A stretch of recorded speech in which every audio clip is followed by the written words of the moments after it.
Story 1.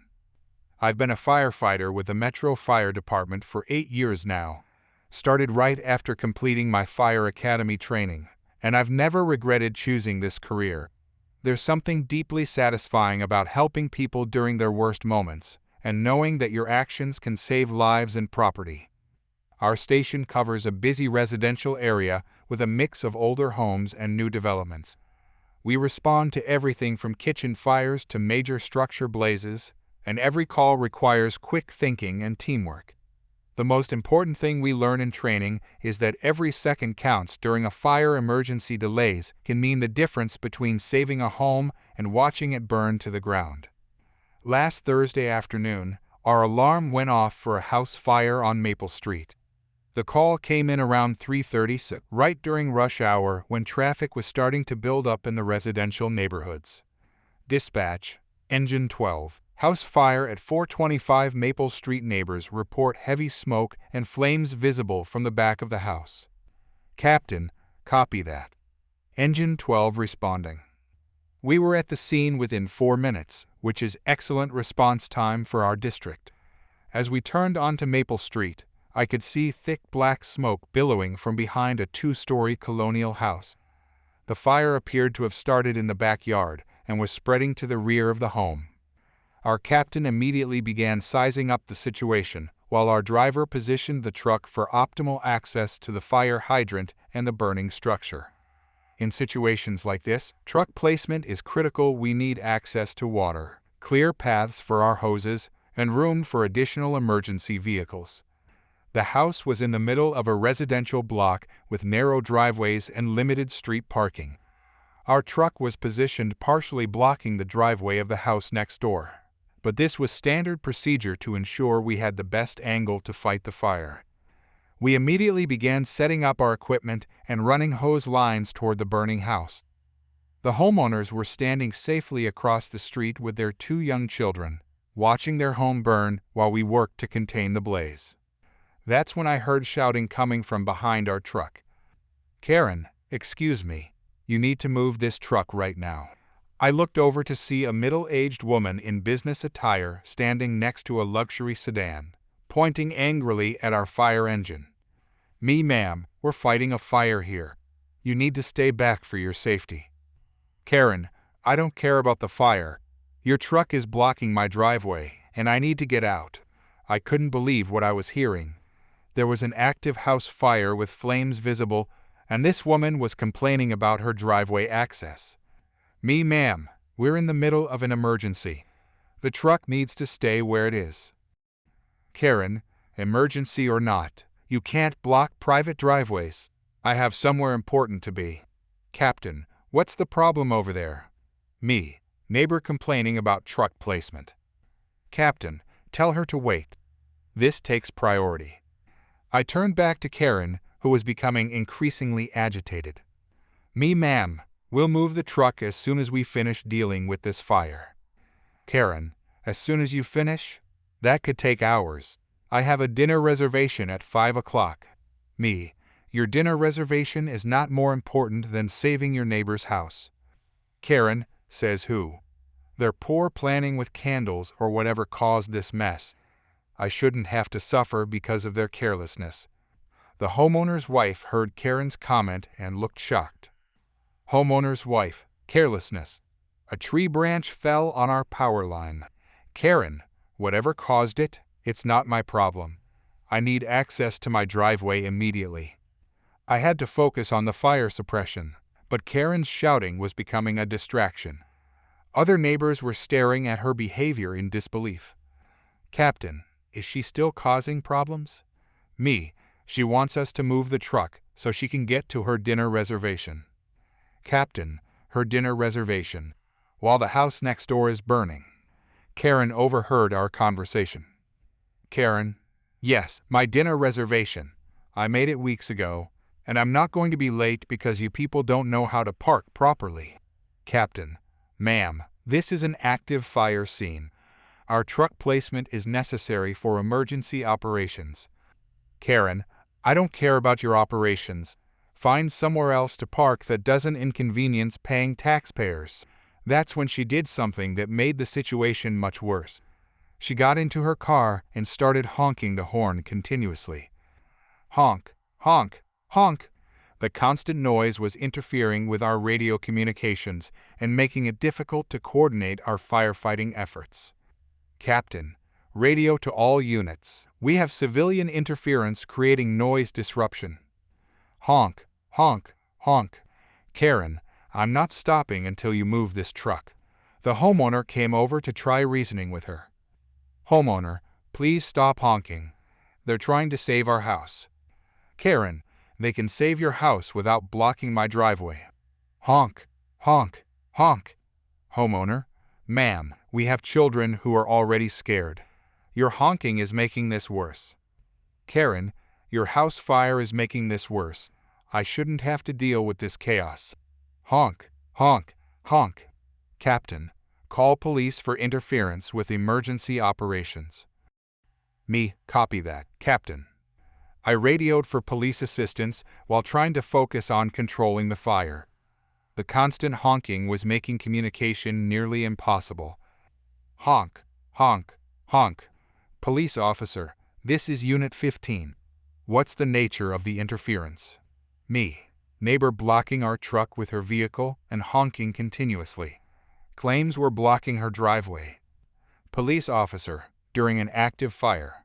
Me, affirmative. She wants to leave for a dinner reservation. Police officer, en route. Honk, honk, honk. Karen, I'm not stopping until someone addresses my legitimate concerns.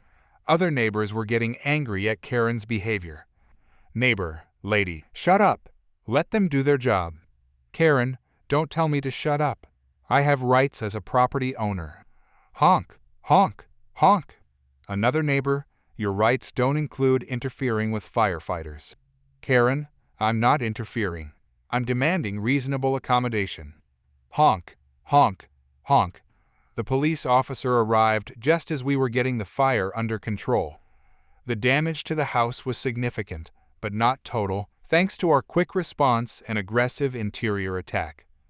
Police officer, ma'am, I need you to stop honking and turn off your vehicle. Karen, finally, someone in authority. These firefighters are blocking my driveway illegally. Police officer, ma'am, turn off the car and step out of the vehicle. Karen, are you going to make them move their truck? Police officer, no ma'am. I'm going to cite you for interfering with emergency operations. Karen, cite me? I'm the victim here.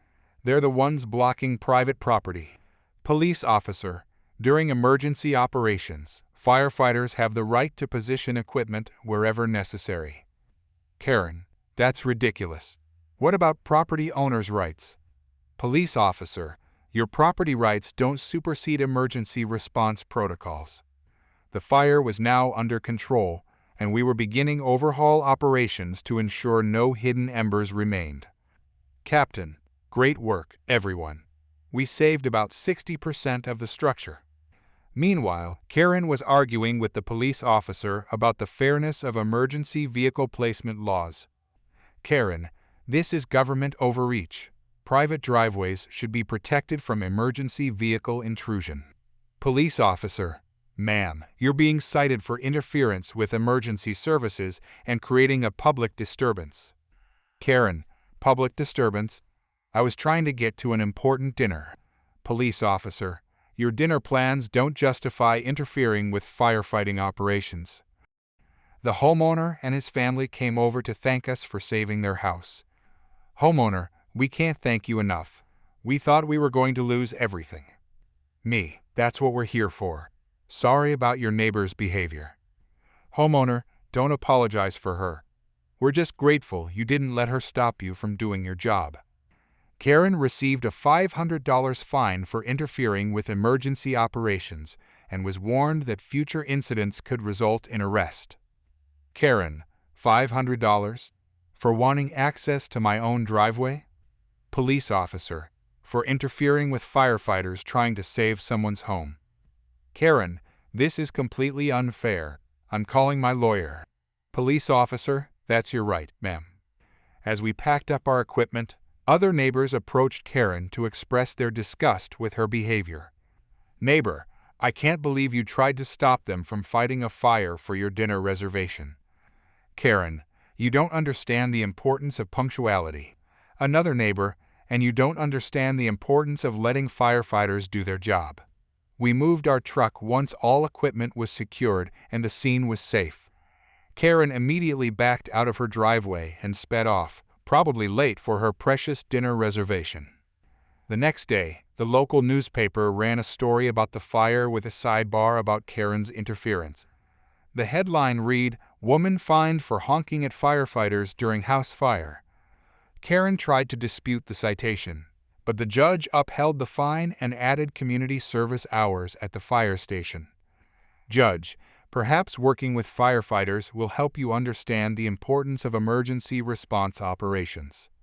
Karen, I understand importance. My dinner was important too. Judge, not more important than saving someone's home and potentially their lives. 6 months later, Karen completed her community service by filing paperwork at our station. She never apologized for her behavior and continued to insist that her driveway rights had been violated. The homeowner's family rebuilt their home and invited our entire crew to their housewarming party. They specifically mentioned how grateful they were that we hadn't let Karen's interference stop us from saving their house and precious family belongings. Story 2. I've been volunteering at our county fair for about 5 years now, ever since I retired from teaching high school.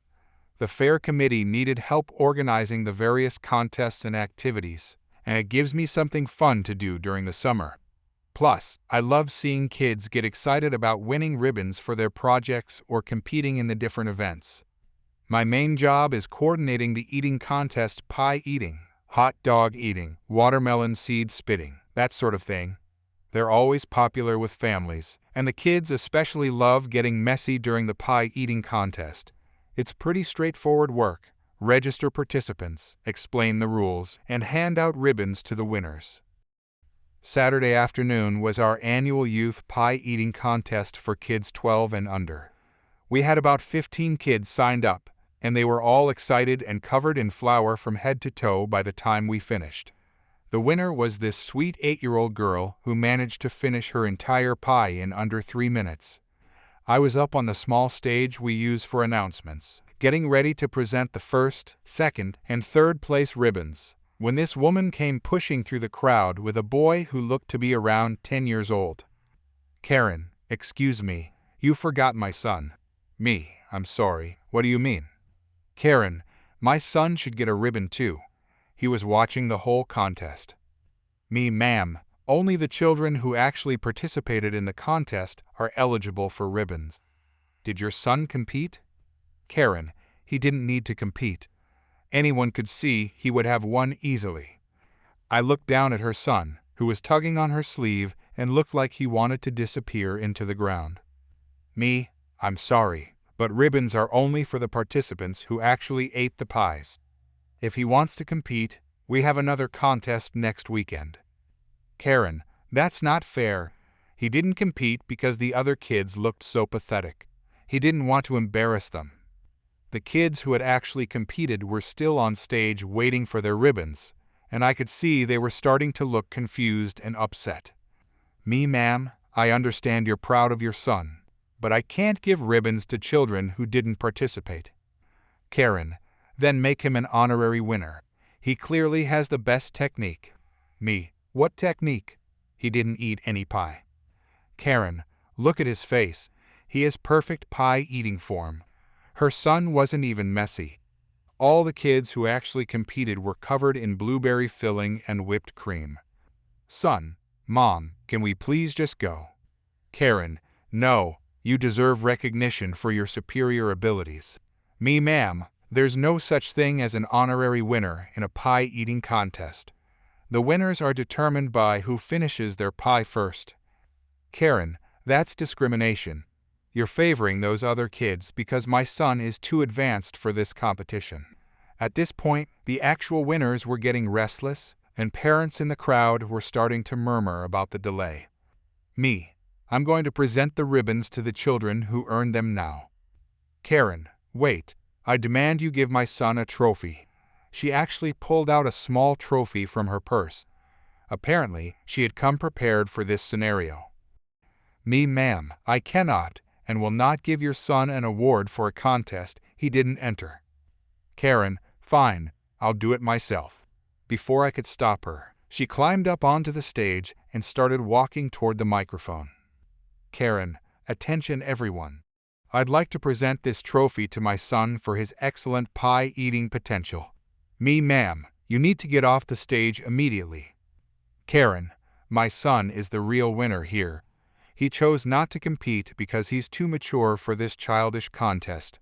Her son was now hiding behind other kids in the crowd, clearly mortified by his mother's behavior. Son, Mom, please stop. Everyone's staring. Karen, they're staring because they recognize your natural talent. She grabbed the microphone from me and started making an announcement. Karen, ladies and gentlemen, I present the honorary champion of pie-eating excellence. The fair security guard, who had been watching from nearby, finally intervened. Security, ma'am, you need to come down from there right now. Karen, I'm honoring my son's achievements. Security, ma'am, step away from the microphone. Karen, this is a free country. I can recognize my son's abilities. The security guard started walking up the stage steps, and she realized she was about to be physically removed. Karen, you can't stop me from celebrating my child. Security, ma'am, you're disrupting an official county fair event. Come with me now, or I'll have to call the police. She finally came down from the stage, still clutching her trophy and muttering about how unfair everything was. Karen, this whole contest is rigged anyway. My son is clearly superior to all these other children. Her son ran up to her as they were being escorted away.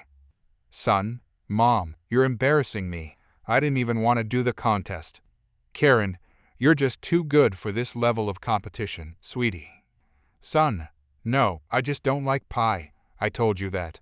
They were escorted to the exit while she continued arguing with security about her son's natural superiority and how the contest was unfair to advanced children.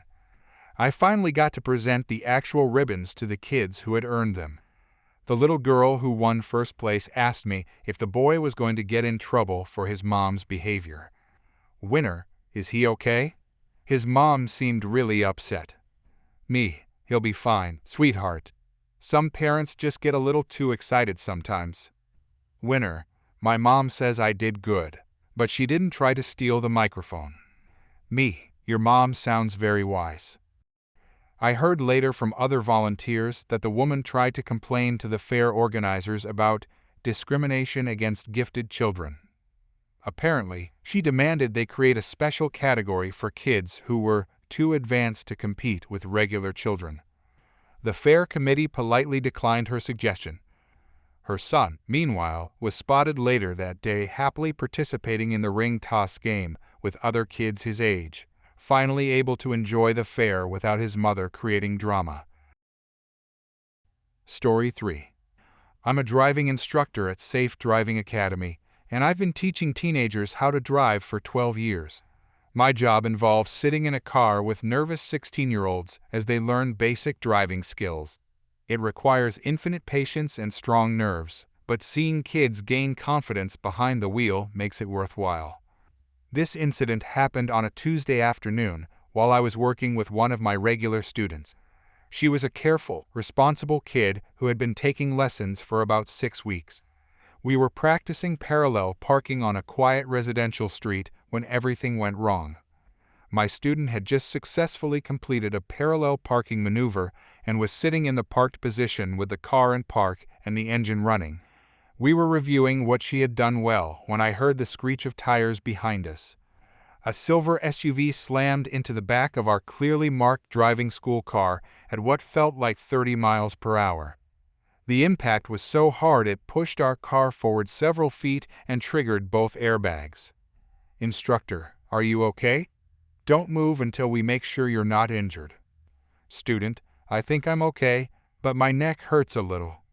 I immediately called 911 and then got out to check on the other driver. The woman who had hit us was already out of her SUV, screaming at the top of her lungs. Karen, what is wrong with you people? Why were you stopped in the middle of the road? Instructor, ma'am, we were legally parked. This is a driving school vehicle, and we were practicing parallel parking. Karen, that's no excuse. You can't just stop wherever you want. This is all your fault. Our car had student driver signs on the roof, the back, and both sides. There was absolutely no way she could have missed them. We were also parked between two other cars in a clearly marked parking space.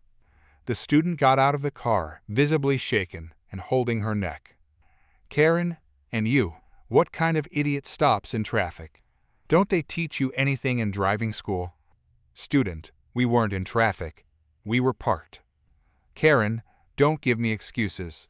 I was driving perfectly fine until you people appeared out of nowhere. I tried to calm the situation down while we waited for police and paramedics. Instructor, let's just wait for the officers to sort this out. The important thing is that everyone is okay. Karen, I'm not okay. Look at my car. The front end is completely smashed. Do you know how much this is going to cost? The front of her SUV was indeed badly damaged, but our car had taken the worst of it. The entire back end was crumpled, and the rear window was shattered.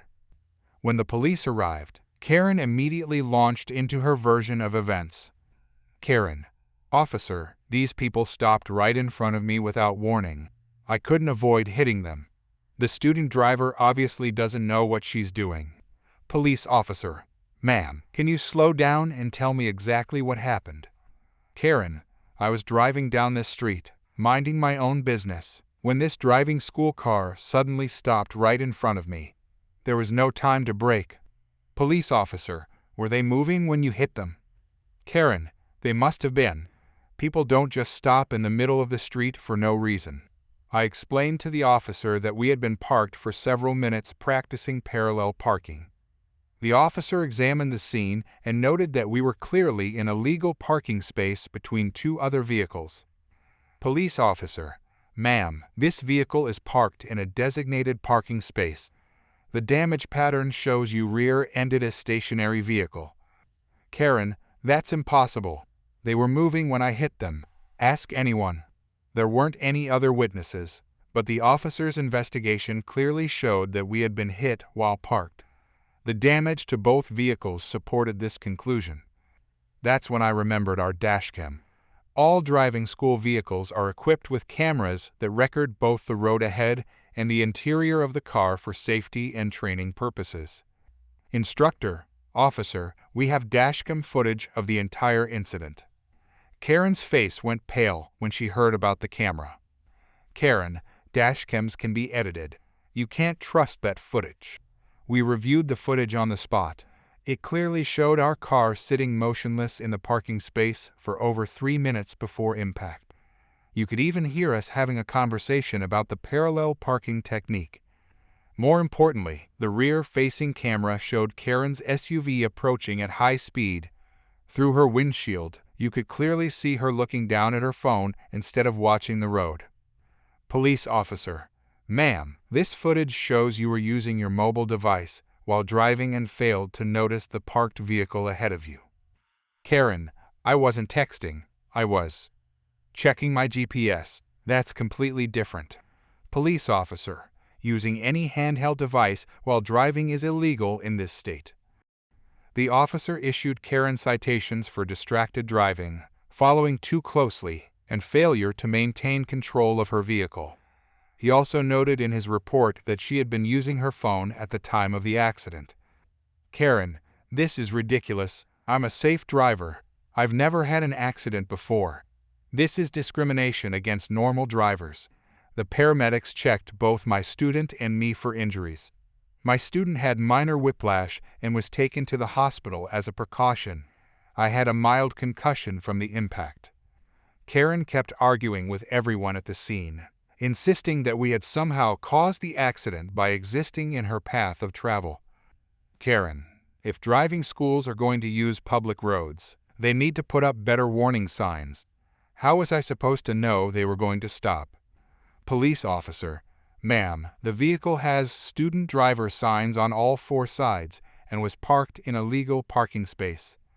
Karen, those signs are too small. They need to be bigger and brighter. This whole situation is a safety hazard. 2 weeks later, I was contacted by both insurance companies. Karen had filed a claim insisting that the accident was our fault and demanding that our insurance pay for her damages. Insurance adjuster, we've reviewed the police report and the dashcam footage. Your client's claim that the other vehicle caused this accident is not supported by any evidence. Karen's insurance company denied her claim entirely. The footage clearly showed her speeding while texting, and she was found 100% at fault for the accident. But Karen wasn't done fighting. She hired a lawyer and threatened to sue the driving school for creating a dangerous situation by teaching students on public roads. Her lawyer watched the dashcam footage and immediately dropped her case. Lawyer, ma'am, you were clearly at fault in this accident. I cannot ethically represent a claim that has no basis in fact. The final blow came when the Department of Motor Vehicles reviewed the police report and dashcam footage. Because Karen had been using her phone while driving and caused an accident resulting in injuries, her license was suspended for 6 months. Karen, this is insane. I'm being punished for something that wasn't even my fault. How am I supposed to get to work without a license? She appealed the suspension, but the review board upheld the decision after watching the dashcam footage. My student made a full recovery and actually resumed driving lessons 2 weeks later. She said the accident had made her more aware of the importance of defensive driving. Karen ended up having to take public transportation for 6 months and pay thousands of dollars in damages and fines. The dashcam footage was used in a safe driving awareness campaign by the local police department. Sometimes technology really does catch people in their lies, and entitled drivers learn that the road doesn't belong to them alone. Story 4. I've been volunteering at animal adoption events for 3 years now, helping cats and dogs find their forever homes. Usually these events are heartwarming families meeting their new pets, volunteers sharing success stories, and lots of happy endings.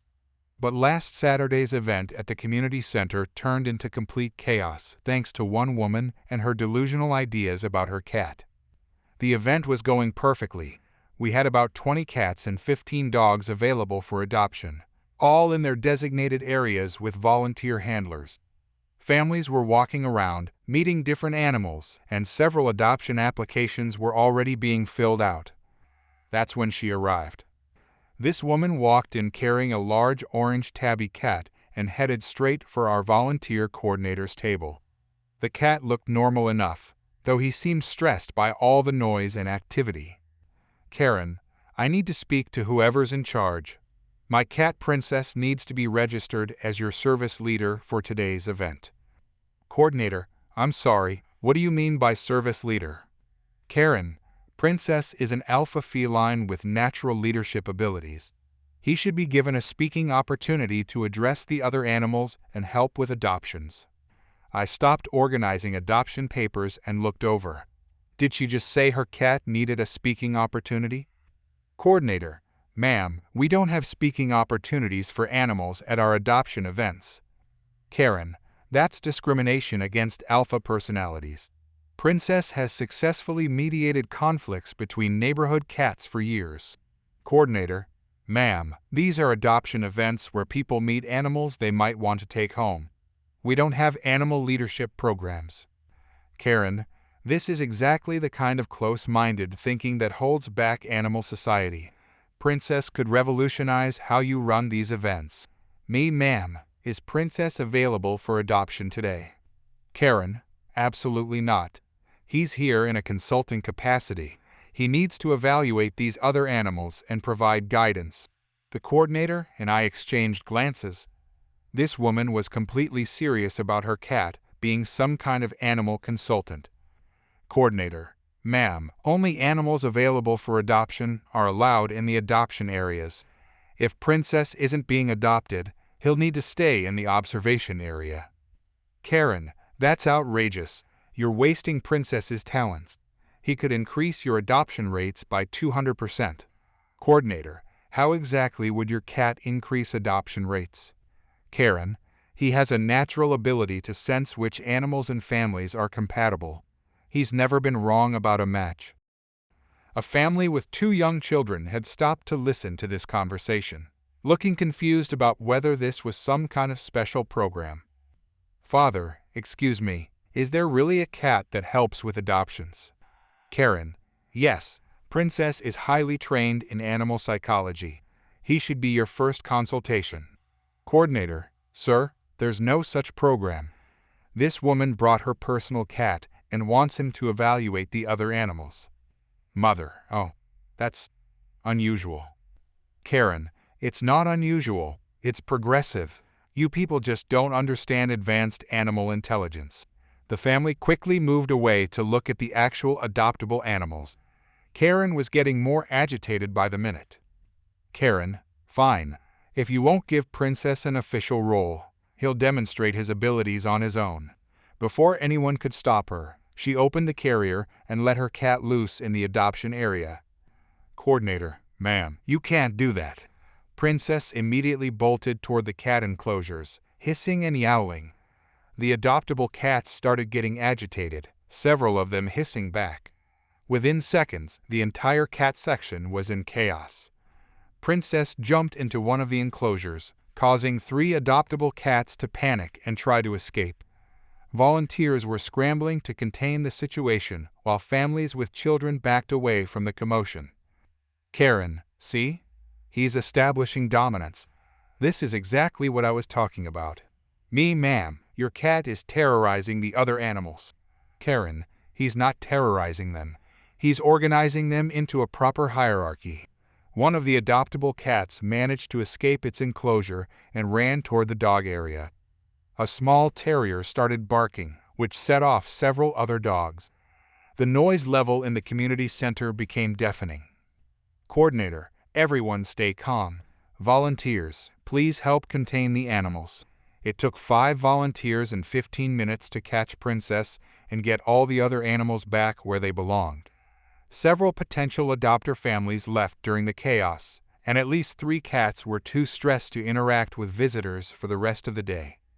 Karen, this wouldn't have happened if you'd just listened to Princess from the beginning. Coordinator, ma'am, your cat disrupted our entire event and scared away potential families. Karen, those families weren't worthy anyway. Princess was screening them out. Me, ma'am, your cat caused chaos and stressed out animals that are already nervous about finding homes. Karen, you people have no vision. Princess was trying to help.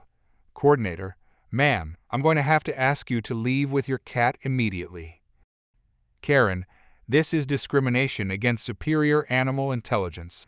The coordinator called over our event supervisor, who took one look at the still agitated animals and the stressed volunteers. Supervisor, ma'am, you're banned from all future events run by our organization. Karen, you can't ban me. I'm trying to improve your adoption process.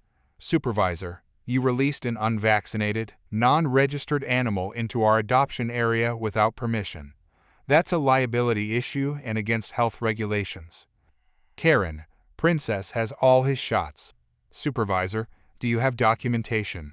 Because we require health certificates for any animal in our events. She didn't have any paperwork, of course. Me, ma'am, you put our adoptable animals and visiting families at risk. Karen, this is all a conspiracy against progressive animal training. Security arrived and escorted her out, while she continued ranting about animal discrimination and closed-minded volunteers. After she left, it took another hour to get the animals calm again. We managed to complete several adoptions, but the disruption definitely affected our numbers for the day. The supervisor sent emails to every animal rescue organization in the area, warning them about the incident and providing a description of the woman and her cat.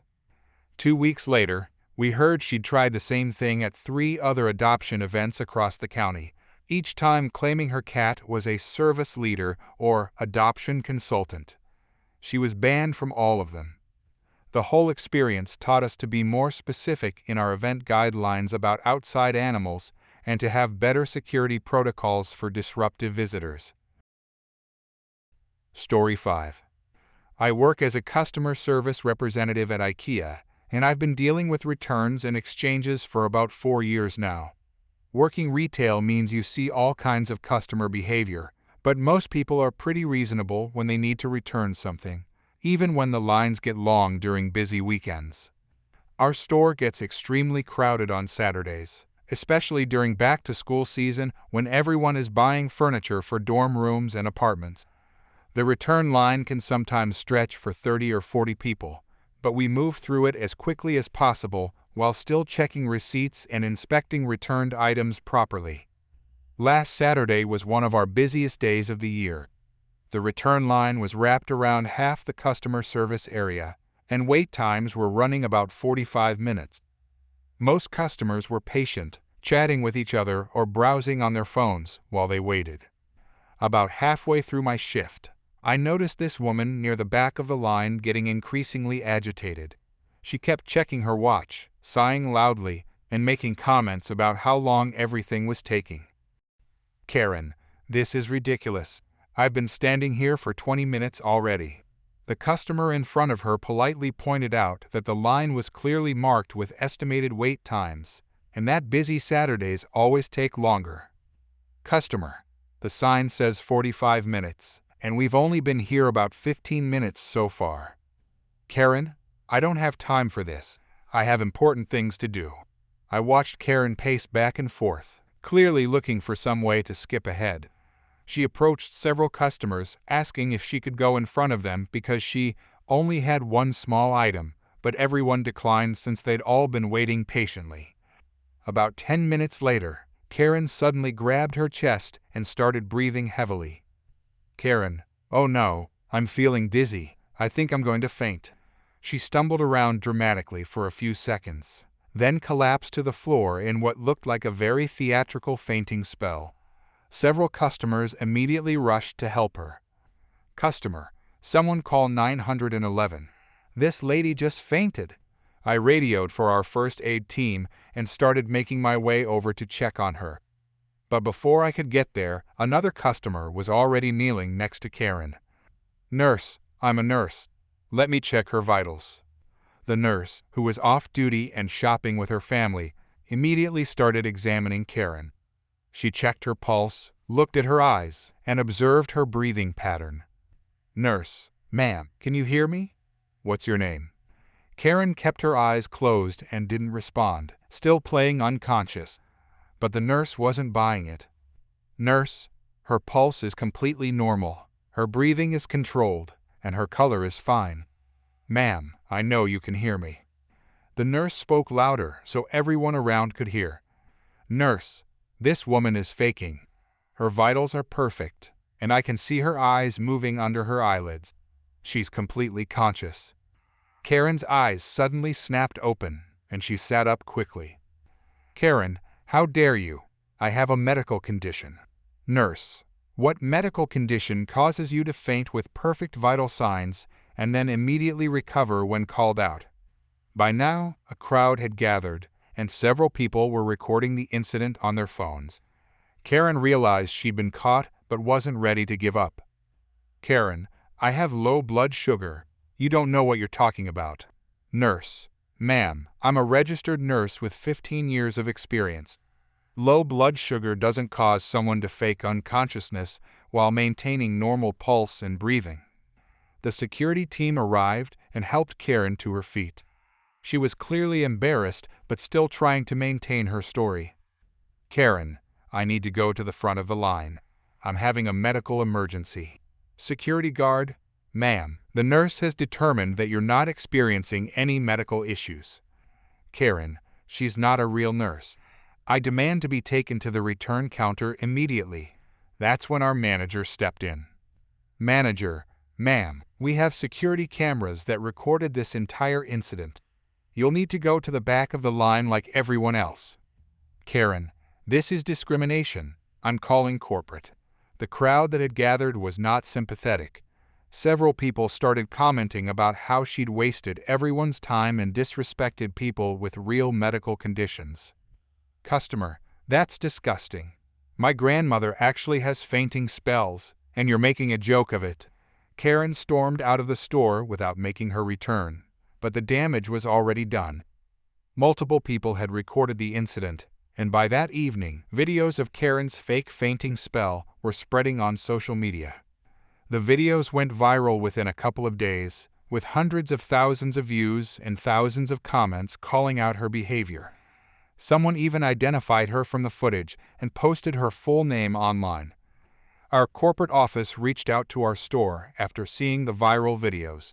They reviewed our security footage and confirmed what the nurse had observed. Karen had clearly faked the medical emergency to try to skip the line. IKEA issued a lifetime ban, preventing Karen from shopping at any of their locations worldwide. The company also released a statement supporting the off-duty nurse who had exposed the fraud and thanking customers who maintained civility during busy periods. The best part was that Karen apparently tried to dispute the ban by claiming she had actually fainted. But with multiple camera angles, witness testimony from a medical professional, and viral video evidence, her appeal was quickly denied.